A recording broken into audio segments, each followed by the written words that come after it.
So where we left off, I believe where we left off last week was, Joseph being thrown into the pit and his his brothers then selling him into slavery, right? And then he winds up in Egypt. Uh, Potiphar spies him, and a whole bunch of things begin to happen.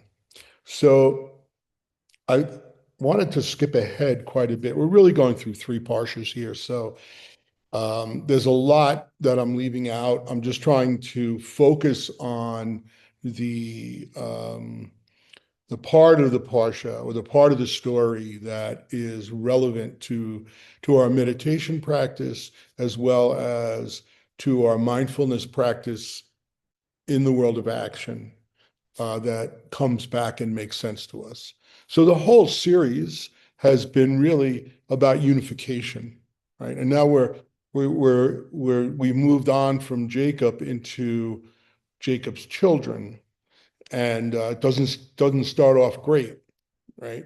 But I wanted to circle back to the Sefer Yetzirah just to make sure that really the foundation teaching of the Torah teaching here, what it really is about. And the fourth verse of the first chapter of the Sefer Yetzirah says, have unity with your wisdom, and then have wisdom with your unity, with your understanding. Have understanding with your wisdom, and then have wisdom with your understanding.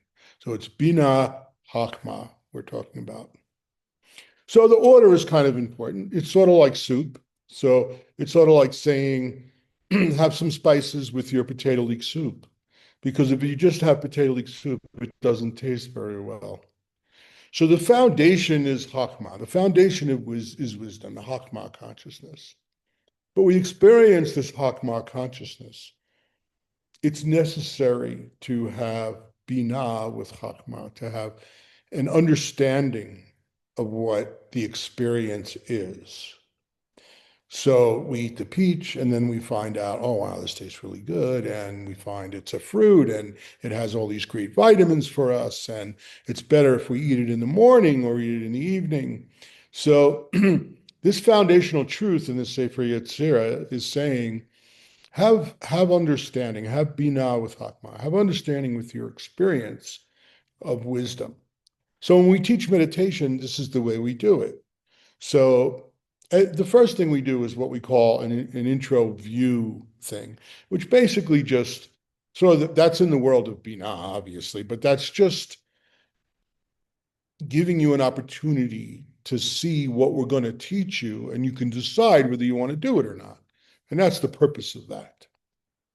The actual first experience of meditation is a Hakma experience, in that the initiation is something where you're just surrendering to the breath, breath from holy breath, and then the articulation of a letter and the sound of that letter. And whatever happens, happens. There's no narrative. We don't use the part of our brain that tries to figure things out. We just surrender and we experience this Hakma, consciousness deep within us, in the well, and so forth. And then Sefer Yetzirah says, well, have understanding with your wisdom. So the next time we get together, and I hope you've all gone through this, we do teach a little bit about the letter that you received in your initiation. And that letter might be Aleph, or it could be Shin, or Hey, or Yud, any one of the letters. And then we'll do a little understanding, very little understanding, and then we go back to the practice. And then we again do a little more understanding and go back to the practice in the follow-up sessions. And this is what it becomes, having understanding with that experience of wisdom, and then having some wisdom along with the understanding that we just got. So that's sort of the story. So individually, we dive into the Holy of Holies, we dive into that undifferentiated, pure consciousness. where there's no narrative, it's silent. And but then it has effervescence and it moves into creation. And that's where we sort of thrash things out in that Binah experience, not during our Hitboded meditation, because that would keep us on the conscious thinking level. But after we come out of Hitboded meditation, we begin to thrash things out in terms of what does this experience I had mean? How do I bring that experience into my world of activity? And that's just what's happening here with Joseph, right? With the story of Joseph and his brothers. We're calling the unification of the children of Israel. Because remember, when this whole mess started, well, I can't say started. When it started for Joseph, okay, he was only 17 years old when they threw him in the pit. So he's 17 years old, and his father, according to the Midrash, taught him what he was taught by Shem and Eber over decades. Remember, in the series, we talked about all the time he spent with Shem and Eber. So he teaches them a lot of these practices that he learns from Shem and Eber, and he has these experiences. Their experiences that he had were very mystical. But the problem was, and it's understandable, pun intended, that at his age of 17, he would not have the understanding to relate those experiences in a wise way. So having understanding with wisdom. So now he goes out to he has these dreams about very mystical things, and we didn't really get into the weeds on that because I want to really focus on this point. And he goes to his brothers and he says things that make it seem like, because when you have experience of higher consciousness, your first thing is like you're the center of the entire universe because it's within you. You're having that experience within you. So when you express it without the art of Binah understanding, it can seem hubris, or it can seem like, I think Abraham Abulafia of blessed memory had this problem that Joseph had, right? Because the way he spoke, it sounded like he was calling himself the Messiah a lot of times in his writings. Okay. And that's understandable because you're experiencing a sort of Messiah-like consciousness, because you're experiencing God within you, right? So Joseph has these experiences. He goes and has these dreams, and he talks to his brothers, and there's not a lot of whole understanding going on, and he's also only 17. And on the other side of the fence, there's all this ego going on and not a whole lot of understanding from his older brothers either. And then he goes back and makes a bad report to his father. So this is not a good start for the unification of the children of Israel, right? And there's already this sort of dynamic in the family that's a little problematic, that we know about, that we've read about. So they throw him in the pit. He gets sold off to Midianites, who sell him off to this Egyptian guardsman for Pharaoh, pretty high up in the chain. And this process begins Joseph's learning Binah, learning the having Binah with Hakmah. And in Midrash, actually even the notes of the Midrash, now we're really getting into the weeds, it says that he realized the Shekinah was with him, that divine, female, divine consciousness, that spirit. The Shekinah followed him, and he reasoned that it did so because of his mother Rachel's silence. And that's related to the silence. So she had that understanding. If you think back, She had to know that her father was playing a trick on Jacob, right? Because Jacob and Rachel had a romance. When he moved the rock from the well and experienced that consciousness, he kissed her. So it wasn't like there was some, this is just all arranged between Laban and Jacob.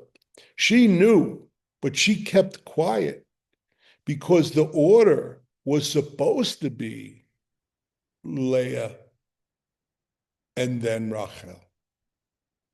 Because not better or worse, the Torah seems to be clear that Jacob loved Rachel more, but that's not the point. The point is the order, Seder Hashtalshilot, Leah was of the upper grade divine feminine, and that was the fullness of it. And Raquel was of that world of action foundation grade, but central and of the divine feminine. So when we get to the sons, we're talking about that grade because Joseph is Yisod, and so is Benjamin. And they're the children of Rachel, right? So that energy, when we're looking at the tree of life within us, we're all these figures, all of these masculine and feminine figures, whether you're a man or a woman, we contain all of that. And the goal here is to experience both our feminine and masculine divinity within us, and then experience it all around us. So Joseph heads off. He thinks, wow, the Shekinah, it's obvious because when he gets into Potiphar's house, everything starts going well for Potiphar and also for Pharaoh. So there's all of these blessings that begin to come along with Jacob's presence and the presence of the Shekinah with him. So I'm skipping a whole lot in the Torah portions for those of you who follow them, especially the whole Judah and Tamar thing. I'm just kind of getting to the chase here. And there's a lot of stuff that relates to what I'm saying in those things, but I don't have the bandwidth to teach every single thing going along here. And so I apologize for that, but we're cutting right to the chase. So here is Joseph. And by the way, Joseph, of all the patriarchs, is called a Zadik. So he's called a righteous one. And there's a lot of teaching about what a Zadik is and so on and so forth.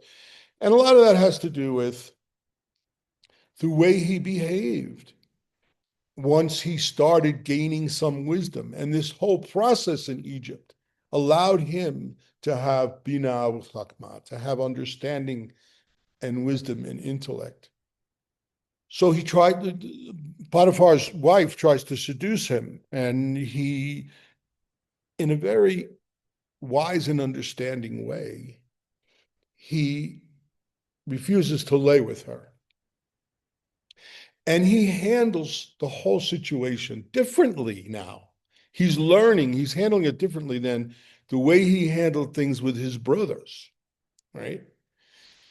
He winds up in jail and yada yada. Again, I'm not going to get into all the weeds, but he also has dreams, and the dreams and people come to fruition, and other people have dreams, and they come to him for what is advice on what these dreams mean, and he's able to give them discernment, and it turns out to be true.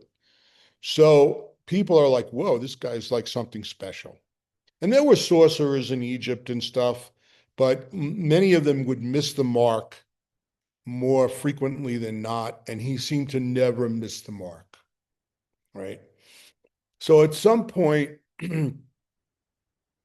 Pharaoh has a dream, and he has two dreams, and he's perplexed about these dreams, and he talks to all his buddies and sorcerers, and somebody tells him, hey, this guy that is a servant to Potiphar never misses the mark. So they bring him in and he proceeds to explain to Pharaoh what the dreams mean. And he explains it in such a way. Now, every Pharaoh has to be a narcissist, right? Up to some degree. Just like every president has some degree of narcissism, some way more than others, but let's leave that alone. At this point, he goes to Pharaoh and he tells Pharaoh what's going to happen and why God is showing it to him, because he is also a godly person. So anyway, you can see the wisdom, but this is the beginning of the unification of the children of Israel. And it starts so now Joseph got there when he was 17. When the unification process begins, it's 13 years later. So 13 is an interesting number. 13 is the number for is the gematria for echad, which is unity, right? It's also the gematria for love. And when you put them together, it becomes 26, which is the gematria for the holy name, the tetragrammatron, right? So there's meaning here. He is 17 when he starts out. 13 years later, he interprets Pharaoh's dreams, and Pharaoh understands at that moment that this is a man of God. He gives him his signet ring, and he says, there's no greater person in all of Egypt than you. And it begins 7 years, which was predicted in the dream, in Pharaoh's dream. It begins 7 years of great abundance, right? But part of the dream, another dream, both dreams actually, which Joseph tells Pharaoh, they're really one. This is one message from the Holy One. And the message is there'll be 7 years of great abundance, and then there'll be 7 years of famine. So this is really good to know in advance if you're a Pharaoh, right? So you have all this abundance, and he says, Joseph, you figure out how we're going to work this deal. And Joseph figures out that we're gonna make the people feel good about their abundance. Another bit of wisdom there, right? And we're also going to fill up our storehouses for the 7 years of famine. So this starts a process, a divine process. God's getting involved now in this unification of the children of Israel. It's been too long, and God's kicking their ass and saying, let's get this thing in gear, right? So after this plan starts coming into place, after the 7 years of abundance, the years of famine come in. And now it's affecting Jacob and his whole family. They're in a state of famine. And they've lasted 2 years of famine, and now they can't last anymore. And the rumor is that everybody in Egypt is fine. And we don't know why. Well, they think there's just a lot of corn in Egypt, so maybe we'll go there and talk to them and get some corn. So Judah goes, and the brothers go to Jacob and say, or Jacob goes to them, I forget which, and they talk about going to Egypt and getting some subsidies, because otherwise we're going to just die. And Jacob says, take the 10 of you go, but leave Benjamin. So there's 12, obviously, but Joseph's already gone. If you take out Benjamin, it's 10. 10 of them are gone. He doesn't want to lose Benjamin. Now, part of this is just personal love, and beginning with Raquel, and this is Raquel's mother, and he lost Joseph, and he'll have no remnants of a child from Raquel, but it's also partly because Jacob knows the completion of his unification requires the central column, Yesod foundation, that is in the consciousness of Joseph and Benjamin. So now he thinks Joseph is dead. He sees no way out. If they take Benjamin and Benjamin dies too, they don't have a good track record. He's worried about that. So he keeps Benjamin back. So the 10 boys go and they have to go before, guess who? Joseph, because he's the one that gives out the dough and the corn for bread and everything. He's in charge of it. So I just want to read this one sentence from because it really struck me so much in my heart um, as this unification process is going forward. Uh,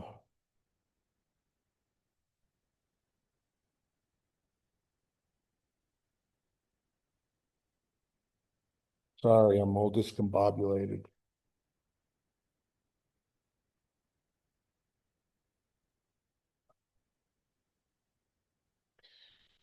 Joseph recognized his brothers as soon as he saw them.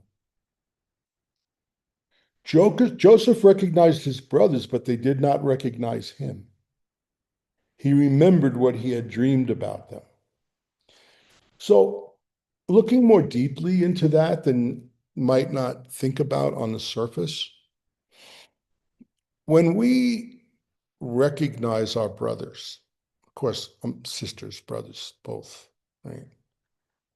It's deeper than just, oh, that's David, right?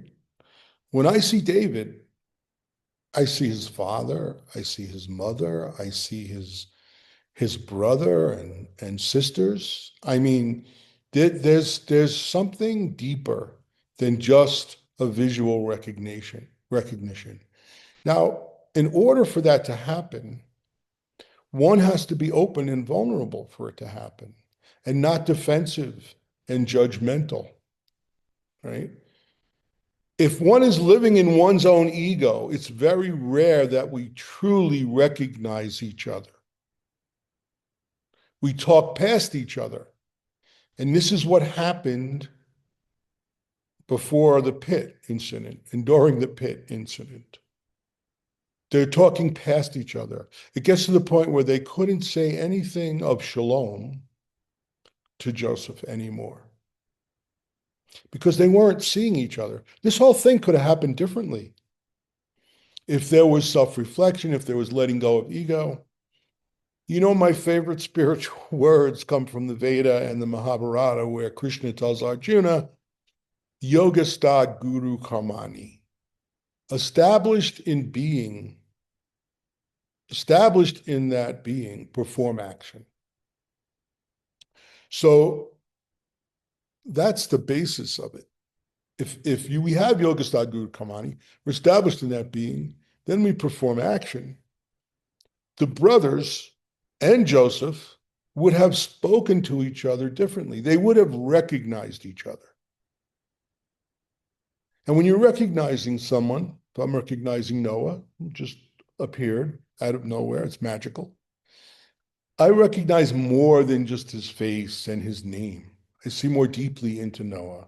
I know who he is. We have a relationship. I'm open to his differences because it's all a mosaic that we make up, right? But the brothers couldn't see that. And Joseph was so stuck on his mystical high experiences. Again, he's only 17 years old, that he spoke of them in a way that seemed very hubris. But now, after all these experiences in Egypt, he sees them and he recognizes them.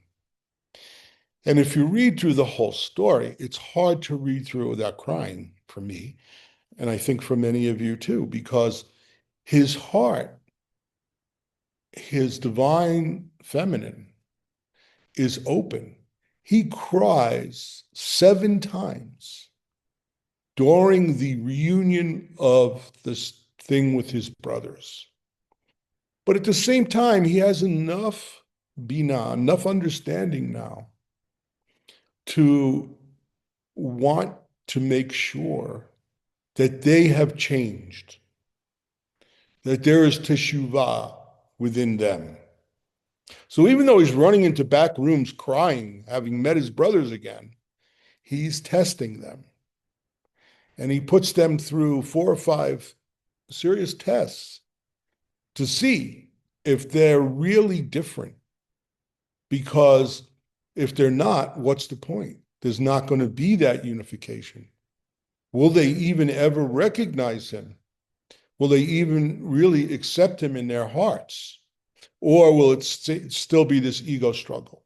So those words from the Torah are very special to me, where it says Joseph recognized his brothers, but they did not recognize him. And that's part of why he's the only patriarch that's been called a Tzaddik, because he had that self-reflective quality and he allowed himself to experience that divine feminine within himself. So, what are these little challenges? I mean, you probably know them from having read the story a million times, but first he puts them in jail for 3 days. And he comes to them and he says, you know what? In the meantime, he's talked to them and gleaned out of them that they have a younger brother and a father waiting for them. And he goes to them in jail. He says, you know what? I'm going to hold one of you. And it's Shimon that he holds. And he holds him, I don't know, this midrash that Shimon was the one who instigated the overreaction in Shechem and killed everybody, him and Levi for certain, and he might have been the instigator. There's also a midrash that he was the one that actually physically put Joseph in the pit. But be that as it may, he chose Shimon to keep in jail. He said, you guys go bring your brother back here. And when you bring your brother, we will talk about your freedom and I'll believe you. But up until now, I think you're spies. So he accused them of being spies. So he's testing them. Then he also puts the money that they bought for the corn and for the dough and the grain and all that. He has his servants put the money back in their backpacks or donkey packs or whatever the way, camel packs. He puts it back in there. So they're going home and they make a stop and they're emptying their packs and they see they have their money. So they got their food and the money was put back. Now, some people say that that was just a generous, thing that Joseph did, but most people say that's part of the test because they got afraid and they realized that this could be a mistake and someone could think they stole the food and didn't pay for it. So they were all worried about that. Anyway, they get back home, and it takes them a very long time to convince Jacob that they should bring back Benjamin. First, he says no, and they go on and on. At one point, Judah said, this is taking too long. Come on, we're going to die. So Jacob finally realizes, well, I have no choice. You can take Benjamin. So brings Benjamin back. Joseph sees Benjamin. Obviously, it's another weeping moment for him in the side. And then maybe the biggest test comes. So they have a big feast, and he wants to see about how they treat each other. Because if you remember back, one of his complaints was that they weren't treating even each other well. The sons of the handmaids were treated less than the sons of the actual wives of Jacob. So it was really not a very good thing. So he wants to know how much understanding they've had over these years that he has not been with them. So he gives Benjamin 5 times as much food as them, sits them at a separate table. And he's watching them and he's observing them, and they're totally fine with it. So that's the first thing. Then he says to them, I want you to go back and bring your father here. And I want you to hurry up and do it. But I'm keeping Benjamin, and I'm keeping him as, you know, sort of like an insurance policy to make sure that you come back with your father. Now, this is a big deal. This is a big problem. So Judah makes a deal with him and allows him to bring Benjamin back. But what he does is he puts his most fancy goblet in Benjamin's donkey pack or camel pack. And after they go out, he sends his people to go get them because he's this is a total setup. He's his people go, his cops, whatever they are, they stop the caravan and say, "You guys stole a precious goblet from our pharaoh." Oh no, we would never do that. We would never do that. So they go and check all the backpacks, and in Benjamin's backpack, there it is. So now they're thieves. So they were instructed to say, "We're taking Benjamin. He's going to be our slave. You guys are free to go because he's the guilty party." Another test.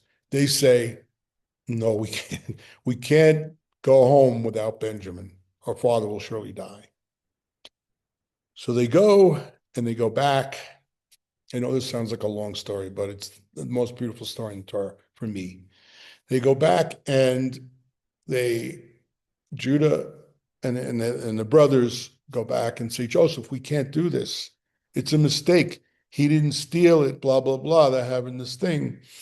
And Joseph's now really, he's going in the back and he's crying. He overhears them before talking about how this is all their fault. They should have never tried to murder Joseph or sell him off. And they're really recognizing through self-reflection that everything that happened is their fault. So they communicate. So he's crying overhearing this. Judah says to him, and I'm going to read this and then close.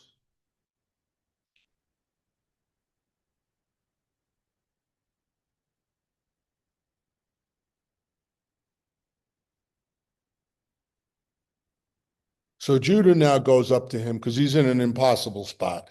They can't just leave Benjamin there, or they can't just, they're going to stay there forever. So Joseph puts him in the spot where he has to just come forth.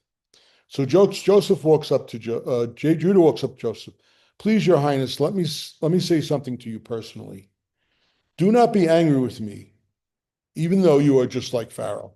So the anger piece is part of Joseph's name. So the Samic, so the Yud and the Vav are bringing forth that Aleph energy into Joseph and that wisdom that he's known for. But the Samic is about anger, but the anger is a righteous anger, but anger nonetheless, which Noah tells me can cause kidney stones. Anyway, he has that anger and it's transformed through the pay, which is grace, through the Samic itself into the pay. So the name Joseph represents the transformation of anger into grace, that energy. And I'm taking that from the short version of the Sefer Yetzirah, all those energies of the letters of his name.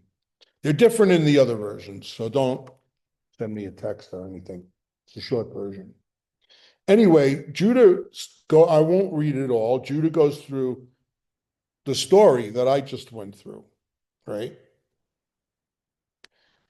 And now, so I'll read it towards the end. "And now when I come to your servant, our father, and the boy will not be with us, his soul is bound up with the lad's soul."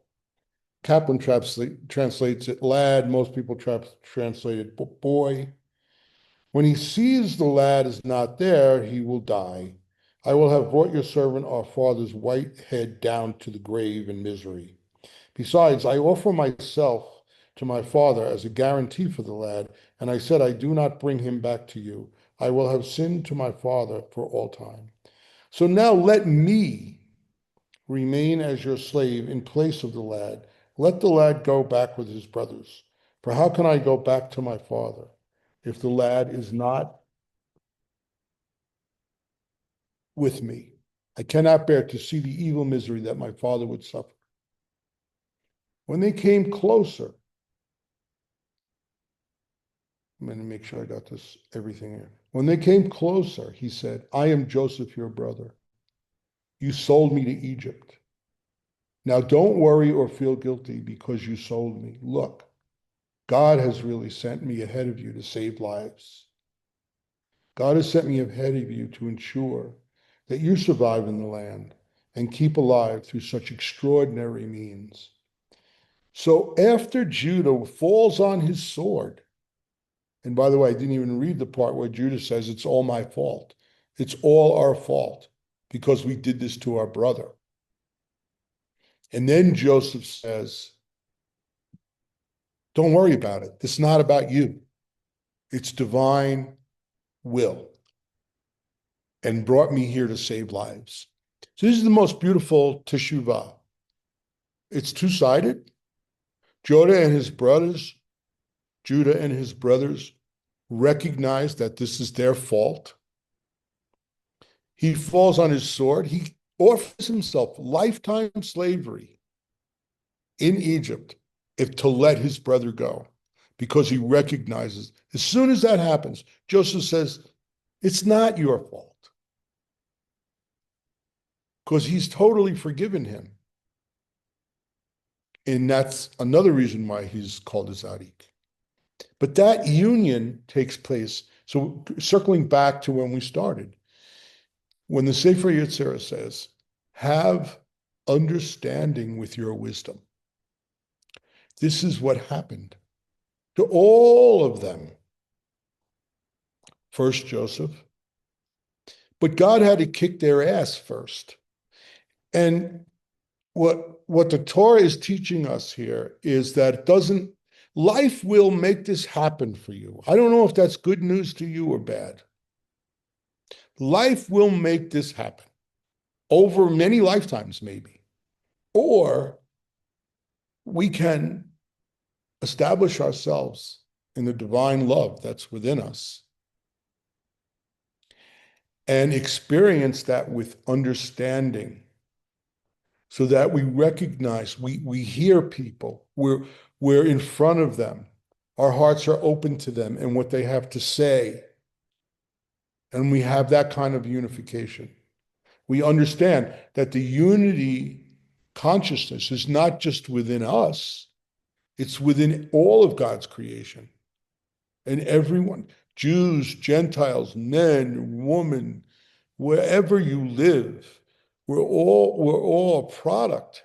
We come from that effervescence of pure bliss consciousness, and we will go back to it. We can do it the easy way or the hard way, but we can have joy in the knowledge that, if you look back on the life of Jacob, nobody wants that life. You're not going to pray, make me like Jacob, and go through all that we just talked about for the last 3 months. We always choose joy. We always choose life. And when we choose joy in life, we experience that Shekinah, that joy in life, and the abundance that Joseph experienced. And when the sorrow comes, when the pain comes, we can still touch consciousness and have a joy inside. It's hard, it's not easy, and we don't always do it. It's like eating spicy foods. It really tastes good when we're eating it. And then we have like these pains after, at least I do. I have all these pains in digesting it. But I still have joy that I ate it. It's still there. The joy is still there. And you know what also adds joy is that I know I'm going to eventually digest this, right? So it's the same thing with life brings on all this stuff. Because maybe we were just being spicy, but it brings on all this stuff and we feel some pain and maybe some sickness or loss of fortune or this happens or that happens. We'll digest that because it's part of our tikkun and teshuvah. And that's this whole story. And it has unification written all over it. And after this experience, the brothers unite and cry on each other's shoulder. It's the same way Jacob and Esau united. Esau cried on his shoulder. And you notice what's missing here? There's no litigation. Joseph didn't litigate with Judah. He didn't say, well, when you did this, you did that. That means you should be in jail for so many years, and this should happen to you, and that should happen to me. And here's the litigation process, and arguing like somebody in yeshiva arguing over some stupid law. This was, and I don't knock yeshivas, they're great. Don't get me wrong. I just don't qualify. But if we had a situation in our lives like this, what can we learn from this? Torah means instruction. Can we be able to not litigate situations, even though someone has damaged to us, and in an open heart, once they have made teshuvah, which obviously they did because they said it's our fault, I'll be a slave to you. Your heart says, oh, no way. Not only will you not be a slave, I'm going to set you up. I'm going to make a yeshiva for you here, according to the Midrash. For Judah, he made a yeshiva to teach. So it was a beautiful thing. They had the best. And there's some people believe that after Jacob came, he then had 17 years where he was in peace. And before he died. And we'll get to the death of Jacob next week.